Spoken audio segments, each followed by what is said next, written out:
তুমি জাস্ট সামান্য একটা মেয়ের জন্য যে স্বপ্ন ভুলে গেলে, তুমি জাস্ট সামান্য একটা মেয়ের জন্য তোমার বাপকে লাথি মেরে দিলে। আমি তোমাদেরকে একটা কথা পায়ে হাত রেখে বলতে চাই, আজ থেকে জাস্ট 2টা বছরের জন্য গায়েব হয়ে যাও। You have to be unavailable for everyone. একদম বিচ্ছিন্ন হয়ে যাও। Focus on your career. নিজেকে ভালো জায়গায় নিয়ে যাও। আজকে যেই মেয়ে তোমাকে রিজেক্ট করে দিয়েছে, 2 বছর পর এরকম কয়েক লাখ মেয়ে তোমার পেছনে লাইন ধরে বিয়ের জন্য দাঁড়িয়ে যাবে। যারাই জীবনে সফল হয়েছে, যারাই তাদের জীবনে অনেক ভালো কিছু করেছে, তারা সমাজ থেকে আগে নিজেকে বের করে রেখেছে, বন্ধু বান্ধব চেঞ্জ করেছে। ফ্রেন্ড সার্কেল যার গাঞ্জাখোর, সে নিজেও গাঞ্জাখোর। যার বন্ধু গাঞ্জা খায়, সে নিজেও গাঞ্জা খায়, ঠিক কিনা বলে? যে যেমন তার বন্ধু তেমন। और भी दुख है जमाने में मोहब्बत के सिवा, राहत और भी है वसल के राहत के सिवा, तू नहीं तो कोई और सही, कोई और नहीं तो कोई और सही, बहुत लंबी है जमी मिलेगी लाखों हंसी, इस जमाने में सलाम तू अकेला तो नहीं, ঠিক কিনা বলে? আরে এক মেয়ে ঠকাইছ তো কি হয়েছে? প্রত্যেক মেয়ে তো ঠকবাজ নয়। তুমি আমাকে চিট করবা, তোমার জন্য একটা বিয়ে জায়েজ। আমি তোমার চিটে করে ভয় পাই না, আমার জন্য 4টা বিয়ে জায়েজ। যদি তুমি তোমার জীবনে ইতিহাস করতে চাও, যদি তুমি তোমার জীবনে সফল হতে চাও, জীবনে তোমার রিস্ক নেওয়া শিখতে হবে। যে রিস্ক নিতে পারে না, সে সামনের ধাপটা ফেলতে পারে না।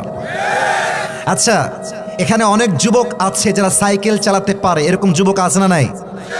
অনেক যুবক আছে বাইক চালাতে পারে, এরকম যুবক এই মাহফিলে আছে না নাই? যে সাইকেল চালাতে পারে, আমি আসিফ হুজুর হিসেবে আই ক্যান গ্যারান্টি, আমি বলতে পারবো 100 নিশ্চিত হয়ে, যে সাইকেল আজকে চালাতে পারে, সে সাইকেল চালাতে গিয়ে কয়েকবার উল্টায় পড়ছে, তার হাতে খাম হয়েছে, তার পায়ে খাম হয়েছে। যেই যুবক বাইক চালাতে পারে, ও বাইক একদিনেই চালাইতে শেখে নাই, হাত ভাঙছে, পা ভাঙছে, খাম হয়েছে, তারপরে সে আজকে বাইক চালাইতে শিখেছে। অতএব তুমি যদি বাইক চালাতে গিয়ে রিস্ক না নিতা, তুমি আজকে বাইক চালাইতে পারতা না, ঠিক না বলো? জীবনে ভালো কিছু করতে হলে রিস্ক নেওয়া জানতে হয়। কথায় বলা হয়, if there is no risk there is more risk.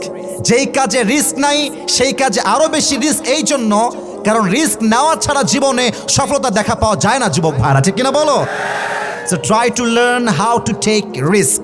একটা কথা মাথায় রাখবা, খুব ভালো করে বলছো, আবার কবে দেখা হবে এটা একমাত্র আল্লাহ তাআলা ছাড়া পৃথিবীর কেউ জানে না।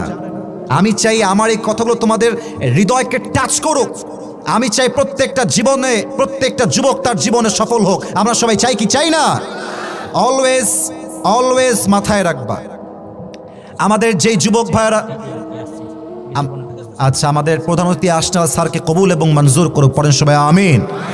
অলওয়েজ মাথায় রাখবা, যারাই জীবনে সফল হয়েছে, যারাই তাদের জীবনে অনেক ভালো কিছু করেছে, তারা সমাজ থেকে আগে নিজেকে বের করে রেখেছে, বন্ধু বান্ধব চেঞ্জ করেছে। ফ্রেন্ড সার্কেল যার গাঞ্জাখোর, সে নিজেও গাঞ্জাখোর। যার বন্ধু গাঞ্জা খায়, সে নিজেও গাঞ্জা খায়, ঠিক কিনা বলে? যে যেমন তার বন্ধু তেমন। অতএব আজ থেকে প্রথম শিক্ষা, জীবনে সফল হতে চাইলে রিস্ক নেওয়ার দরকার। বলেন সবাই, আছে না নাই? 2 নাম্বার কথা, খুব মনোযোগ বাড়ায় দেন সবাই, আমার কলিজার টুকরা ঠাকুর গায়ের বালিয়াডাঙ্গির ভাইয়েরা। আমি প্রত্যেকটা যুবককে অ্যাড্রেস করে বলতে চাই, জীবনে যেই কাজ করবা ডিসিপ্লিন মেইনটেইন করে চলবা। বলো তো, আমাদের দেশে সোলজার, আর্মি নাম শুনেছেন না আপনারা সবাই? নাম শুনেন না আপনারা সবাই? আর্মি সবচেয়ে বেশি ডিসিপ্লিন মেইনটেইন করে চলে। আমার চিন্তা কেমন জানেন? আমি যখন কোনো একটা কাজ করব বলে নিয়ত করি আমার জীবনে, আমি চিন্তা করি হয় আমি সেই কাজটা করব, না হয় আমি মরব। আমি মরার আগেও সেই কাজ করব, যতদিন বেঁচে আছি সেই কাজটা করতে করতে আমি বাঁচবো, ঠিক কিনা বলে? আচ্ছা, এখন বাজে রাত 11টা।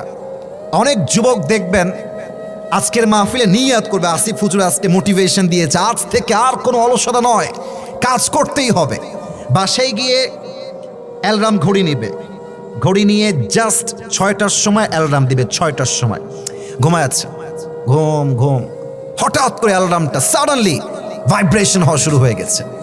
চোখ খুলেছে যুবক, চোখ খুলেই প্রথমেই চিন্তা আসছে, ইসরে আজকে তো রাত জেগে ওয়াজ শুনেছি, আজকে থাক, কাল থেকে দেখা যাবে।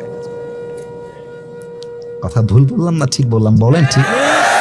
আচ্ছা, ওই মুহূর্তে যুবক কি করবে, তার মোবাইল ফোনের একটা অপশন আছে স্নুজ অপশন, স্নুজ, জাস্ট এটা হটাই দিবে। আচ্ছা, তারপর অ্যালার্ম আবার রিপিট করবে যে স্যার আপনি তো আমাকে অ্যালার্ম দিয়েছিলেন 6টার সময়, আপনাকে ডাকতে হবে মহারাজ, একটু ওঠেন না মহারাজ। কিন্তু মহারাজ কি ভাববে যে কোথায় যেন একটা ফেসবুকে রিলস দেখেছিলাম, টিকটকে দেখেছিলাম যে একটা মানুষের জীবনে সুস্থ থাকতে চাইলে 8 ঘন্টা ঘুমের কোনো বিকল্প নাই, আমার তো 8 ঘন্টা ঘুম হয় নাই। দেখবেন ওই চিন্তা অ্যালার্ম বাজার সময় আপনার মাথায় আসবে, ঠিক কিনা বলেন? এবার একটা হাদিস শোনান। মানুষ যখন ঘুম থেকে উঠে শয়তান তার মাথায় 3টা গিট বাঁধে। বলেন সবাই, কয়টা গিট বাঁধে? প্রথম গিট কখন খোলে? আপনি জাস্ট উঠলেন, চোখ খুললেন, আপনি পড়লেন ঘুম থেকে উঠার দোয়া, আলহামদুলিল্লাহিল্লাযী আহইয়ানা বাদামা আমাতানা ওয়া ইলাইহিন নুশুর। জাস্ট দোয়া পড়বেন, অলস্যতার প্রথম গিট খুলে যাবে। এবার যখন আপনি ঘুম থেকে উঠে বেড থেকে উঠে দাঁড়াবেন, আবার আরেকটা গিট খুলে যাবে। 3 নাম্বার, যখন আপনি অজু করবেন আপনার 3 নাম্বার গিটটাও খুলে যাবে। এবার রাসূল বলছেন ফাসবাহা নাশীতাল কলব। 3 নাম্বার গিট যখন খুলে যায় মানুষ তখন পরিপূর্ণ স্বাচ্ছন্দ্য হয়ে যায়, অ্যাক্টিভ হয়ে যায় এবং সে এমনভাবে কাজ করতে পারে যে এই কাজের ক্ষমতা আটকে দেওয়ার কারো কাছে থাকতে পারে না, ঠিক কিনা বলে?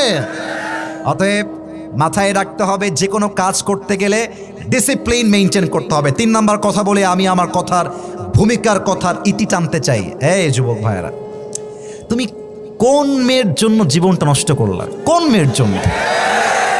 যেই মেয়ের এক ছেলে দিয়ে হয় না, যেই মেয়ের 12 জায়গায় মুখ না মলে তার শান্তি পাওয়া যায় না। যুবক ভাইরা বলো, তুমি জাস্ট সামান্য একটা মেয়ের জন্য যে স্বপ্ন ভুলে গেলে, তুমি জাস্ট সামান্য একটা মেয়ের জন্য তোমার বাপকে লাথি মেরে দিলে। আমি তোমাদেরকে একটা কথা পায়ে হাত রেখে বলতে চাই, আজ থেকে জাস্ট 2টা বছরের জন্য গায়েব হয়ে যাও। You have to be unavailable for everyone. একদম বিচ্ছিন্ন হয়ে যাও, ফোকাস অন ইয়োর ক্যারিয়ার। নিজেকে ভালো জায়গায় নিয়ে যাও। আজকে যেই মেয়ে তোমাকে রিজেক্ট করে দিয়েছে, 2 বছর পর এরকম কয়েক লাখ মেয়ে তোমার পেছনে লাইন ধরে বিয়ের জন্য দাঁড়িয়ে যাবে। और भी दुख है ज़माने में मोहब्बत के सिवा, राहत और भी है वसल के राहत के सिवा, तू नहीं तो कोई और सही, कोई और नहीं तो कोई और सही, बहुत लंबी है ज़मीं मिलेगी लाखों हंसी, इस ज़माने में सलम तू अकेला तो नहीं। ঠিক কিনা বলে? আরে এক মেয়ে ঠকাইছ তো কি হয়েছে? প্রত্যেক মেয়ে ঠকবাজ নয়। তুমি আমাকে চিট করবা, তোমার জন্য একটা বিয়ে জায়েজ। আমি তোমার চিটে করে ভয় পাই না, আমার জন্য 4টা বিয়ে জায়েজ। অতএব আজ থেকে কোনো মেয়ের জন্য ক্যারিয়ার থেমে থাকবে না। আরে আমি হব সেই অপশন, যে অপশনকে চুজ করার জন্য কয়েক লক্ষ মেয়ে সিরিয়াল ধরে লাইনে দাঁড়িয়ে যাবে, ঠিক কিনা বলেন? আল্লাহ প্রত্যেকটা যুবককে ক্যারিয়ারে সফল হওয়ার তৌফিক দান করুক, পড়েন সবাই আমিন।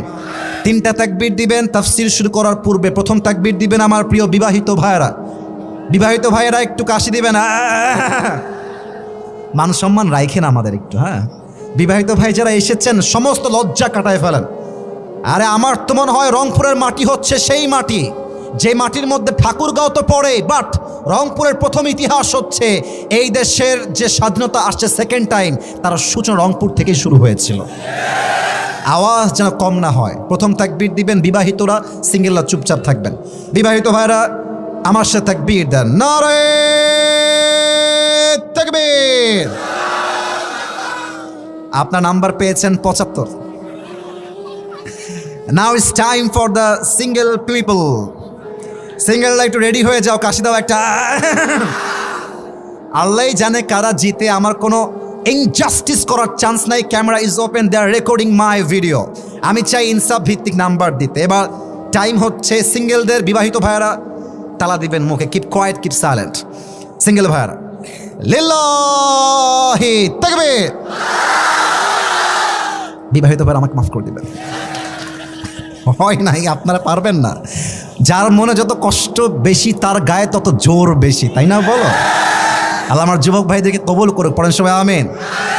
তারা নাম্বার পেয়েছে আজকে 90 নাম্বার। এবার কোনো ভাগাভাগি নাই, সবাই মিলে তাকবীর দিবেন। আমি যে আয়াত তেলাওয়াত করেছি সে আয়াত থেকে আলোচনা করার চেষ্টা করব। কোনো ভাগাভাগি নাই, সবাই মিলে এটা কাশি দেন। লিল্লাহি তাকবীর। আল কোরআনের আলো, আল হাদিসের আলো, কোরআন হাদিস যেখানে, আলেম ওলামা যেখানে, ঠাকুরগাঁওবাসী যেখানে, আল্লাহ যেন কবুল করে। পড়েন সবাই আমিন। একটু জোরে বলবেন না সবাই মিলে আমিন। আজ আমাদের আলোচনার মূল আলোচ্য বিষয় হচ্ছে দুইটা শব্দ নিয়ে।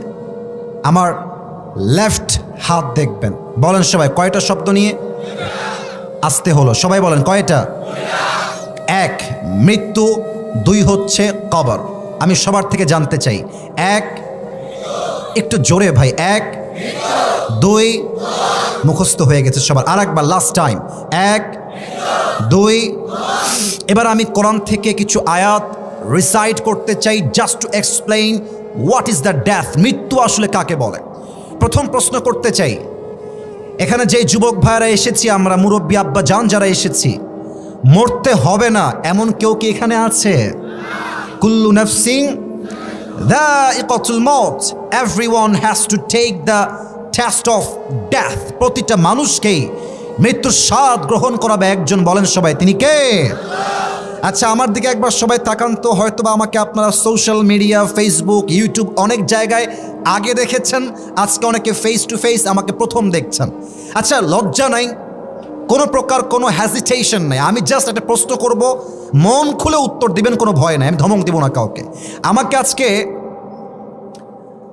ফেস টু ফেস দেখে, ফার্স্ট টাইম যদিও দেখছেন আমি বুঝতে পারতেছি, বাট আমাকে ফেস টু ফেস দেখে, সোশ্যাল মিডিয়া না, ফেস টু ফেস, আমার বয়স আনুমানিক কত মনে হচ্ছে? আনুমানিক একটা আইডিয়া, নাউজুবিল্লাহি মিন যালিক। 40 কে বললো রে? ওই বেটা, আমার এই বুড়া মনে হয়। আচ্ছা, 25 একটা পাওয়া গেছে। আর কোনো মতামত? 25। আচ্ছা, ওকে, স্টপ স্টপ, থামো থামো, লেট মি টক। না না, থামো। কেউ বলেছেন 25, কেউ বলেছেন 32, বাট আমার বয়সটা 25ও না, 32ও না, 25-এর উপরে, 30-এর নিচে। মারহাবা বলেন, আমি বানাই বলি নাই। আচ্ছা, এখানে এমন কোনো মুরব্বী কি আছেন যার বয়স 60+? বেয়াদবি নিবেন, একটু হাত তুলবেন। 60 বছর বয়স হয়েছে মুরব্বী কেউ আছে? এই যে আমার আব্বাজান, এই যে আমার আব্বাজান, হাত নামান আব্বাজান, হাত নামান। এবার আমাকে বলেন, মৃত্যু যখন আসবে, মৃত্যু কি বয়স দেখবে? আমার বয়স 25, তাহলে আমার কাছে মৃত্যু পরে আসবে, মৃত্যু কি এমনি আসবে? আল্লাহ কি বলছে খেয়াল করেন। আল্লাহ রাব্বুল আলামিন বলছেন, বান্দা শোনো শোনো, লিকুল্লি উম্মাতিন আজাল, ইযা জাআ আজালুহুম ফালা ইস্তাখিরুনা সাআতাও ওয়ালা ইস্তাকদিমুন। আল্লাহ বলছে, বান্দা প্রত্যেকটা উম্মতের জন্য আমি আল্লাহ সময়সীমা বেঁধে দিয়েছি। যার সময় যখন আসবে, এক মুহূর্ত আগেও হবে না, এক মুহূর্ত পরেও হবে না। সঠিক সময়ে মালাকুল মউতকে পাঠিয়ে দিবে একজন, বলেন সবাই তিনি কে? So there is no specific time for death. The death will come on time, it will never late. যার সময় যখন হবে তখনই সে মৃত্যুবরণ করবে। আল্লাহু আকবার। এবার বলেন তো, আমাদের দেশের প্রধান উপদেষ্টা যিনি আছেন, তার নাম? এই তোমরা তো আস্তে কথা বললে আমি ওয়াজ কাকে করব? নাম কি? ডক্টর ইউনূস সাহেব। আচ্ছা, একটা কথা বলে ফেলি এখানে, আমি কোনো রাজনৈতিক আলাপ করার জন্য এই মাহফিলে বেসিক্যালি অ্যাটেন্ড করি নাই, বাট কিছু কথা আছে এমন যে কথাগুলো না বললে মুনাফিকি হয়ে যাবে, বেঈমানি হয়ে যাবে, জাতির সঙ্গে গাদ্দারি হয়ে যাবে। সে কথাগুলো কি একটু বলেই ফেলি, যেহেতু টপিকটা চলে আসছে আয়াতের আলোকে। প্রথম কথা হচ্ছে যে 5 আগস্টের পূর্বে আমাদের কোনো ফ্রিডম অফ স্পিচ অর্থাৎ বাক স্বাধীনতা ছিল না। আমরা যখন মাহফিলে ওয়াচ করতাম, জাস্ট ভয়ে থাকতাম যে ওয়াচ করতে করতে এই বুঝি কোনো পাতি নেতা এসে, ও এত ক্ষমতা তো আজকে আসো, আজকে আসো, আমি লিখে দিব তোমার পিঠের চামড়া একটাও যুবকরা বাকি রাখবে না আজকের মাহফিলে। আপনার সবাই আল্লামা সাইদি হুজুরের নাম শুনেছেন? এত আস্তে কেন বলে? নাম শুনছেন আপনারা? আমাদের কলিজার টুকরা তিনি, আমাদের ভালোবাসার মানুষ তিনি। আল্লাহ ওনাকে জান্নাতুল ফেরদাউসের উঁচু মাকাম নসিব করো। আল্লামা সাইদি হুজুর কি বলতেন জানেন? যে আমরা যখন হক কথা বলি আমাদেরকে 3টা গালি দেয়। 1 নাম্বার রাজাকার, 2 নাম্বার জঙ্গিবাদ, 3 নাম্বার মৌলবাদ। এখন উনি একটা জাস্ট অ্যামেজিং এক্সপ্লেনেশন, এই ব্যাখ্যাটা শুনে আমি জাস্ট সাইদি হুজুরের টপ ফ্যান হয়ে গেছি। উনি একটা কথা বললেন যে তোমরা আমাদেরকে মৌলবাদী বলে গালি দাও আর ভাবো যে তোমরা জিতে গেছো, আমরা হেরে গেছি। না না না, বরং আমাকে যদি কেউ মৌলবাদী বলে গালি দেয়, রাগ করার জায়গায় আমি সাইদি আরো খুশি হয়েছি। মনে পড়েন? আচ্ছা কেন সুবহানাল্লাহ, এর একটা ব্যাখ্যা আছে। উনি বলতেন যে মৌলবাদী, এই যে দেখেন ওয়ার্ডের বিগিনিংটা হচ্ছে মৌল, শব্দের মূল শুরু হচ্ছে মৌল। উনি বলতেন মৌল আসছে মূল থেকে। মূল মানে কি? মূল মানে আল্লাহ তাআলা, মূল মানে হচ্ছে হিজ লাস্ট মেসেঞ্জার মুহাম্মদ সাল্লাল্লাহু আলাইহি ওয়াসাল্লাম, মূল মানে হচ্ছে কোরআন, মূল মানে হচ্ছে হাদিস। তো যারা আমাদেরকে মৌলবাদী বলে গালি দাও, আমরা হলাম মূলবাদী, তোমরা সবাই আগাবাদী। এবার বলেন তো, গাছের আগায় শক্তি বেশি হয় না গোড়ায়? এ ভয় পায় কেন? আগায় না গোড়ায়? উনি বলতেন তোমরা থাকো গাছের আগায়, আমরা থাকি গাছের গোড়ায়। বাড়াবাড়ি বেশি করতে যেও না, বেশি বাড়াবাড়ি করলে 16 কোটি মানুষ মিলে গাছের গোড়ায় একটা ঝাঁকুনি মারবে, মামুর বাড়ি দিল্লি গিয়ে পড়বা, দিল্লি গিয়েই তারা পড়েছে। ওনার প্রত্যেকটা কথা বাংলার মাটিতে আজকে বাস্তবে রূপ ধারণ করেছে। যে 5 আগস্টের পরে আমাদের প্রধান উপদেষ্টা হচ্ছেন ডক্টর ইউনূস সাহেব। তো উনি আজকে জাস্ট ফর অ্যান এক্সাম্পল একটা উদাহরণ দিচ্ছি, it's not the reality, it is just an example, উদাহরণ দিচ্ছি। উনি আজকে অ্যানাউন্সমেন্ট দিলেন ফর অ্যান এক্সাম্পল যে আমি ডক্টর ইউনূস ইন্টারিম গভর্নমেন্টের, আমি হলাম চিফ, আমি হলাম প্রধান, আমি আমার পুরো বাসাকে চতুর্পাশে ঘিরে দিব। থাকবে সামনে RAB force, BDR, army, soldier, থাকবে বডিগার্ড, আর চতুর্পাশে লোহা দিয়ে ঘেরা থাকবে। আর আমি থাকবো 4 দেয়ালের মাঝখানে, উপরে থাকবে হেলিকপ্টার, থাকবে সিসিটিভি ক্যামেরা, থাকবে সব সময় অবজারভেশন, পর্যবেক্ষণ, কেউ যেন বাসার ভেতরে ঢুকতে না পারে। এবার আমাকে বলেন, যতই প্রোটোকল দেওয়া হোক, র্যাব, বিডিআর, সোলজার, সেনাবাহিনী, পুলিশ, যতই প্রোটোকল দিক, মৃত্যুর থেকে পালাবে এমন কোনো ক্ষমতা কোনো বাপের কি বাংলাদেশে পৃথিবীতে কোথাও আছে? আমি আসতে শুনলাম আছে। দেখেন আল্লাহ তাআলা কি বলছেন। আল্লাহ বলছে, বান্দা শোনো, কুল ইন্নাল মাউতাল্লাযী তাফিররুনা মিনহু ফাইন্নাহু মুলাকীকুম। 28 নম্বর পারা 13 নম্বর পৃষ্ঠা সূরাতুল জুমার ভেতরে আল্লাহ তাআলা বলছেন, বান্দা শোনো শোনো, ও নবী আপনি বলে দেন, তোমরা কি মৃত্যুর থেকে পলায়ন করতে চাও? অসম্ভব সম্ভব নয়, বরং তোমরা যেখানেই পালাও না কেন, আইনামা তাকুনু ইউদরিকুমুল মাউতু ওয়ালাউ কুনতুম ফি বুরুজিম মুশাইয়াদা, তুমি যদি গভীর এক সুড়ঙ্গ করো আর সুড়ঙ্গের ভেতরে লুকিয়ে যাও, তবুও তোমাকে মালাকুল মউতের মাধ্যমে পাকড়াও করাবে একজন। বলেন সবাই তিনি কে? এ হচ্ছে মৃত্যু সম্পর্কে 4টা আয়াত বললাম কোরআন থেকে। এবার আসুন আমরা দুইজন কয়ে যায়, এই ব্রাজিল, এই হলুদ গেঞ্জি, এই তোর বিয়ে হবে না রে, তোর বিয়ে হবে না, একদম বিয়ে হবে না। কত বড় সাহস দেখছেন, এখনো 12টা বাজে নাই। খবরদার, কেউ যদি উঠে যায় জাস্ট কল মি, আমাকে ডাক দিবেন। কেউ যেন দোয়ার আগে না উঠতে পারে যুবক ভাড়া, ঠিক কিনা বলো? এটা কাশি দেন সবাই, তাকবীর দেন সবাই মিলে, নারায়ে তাকবীর।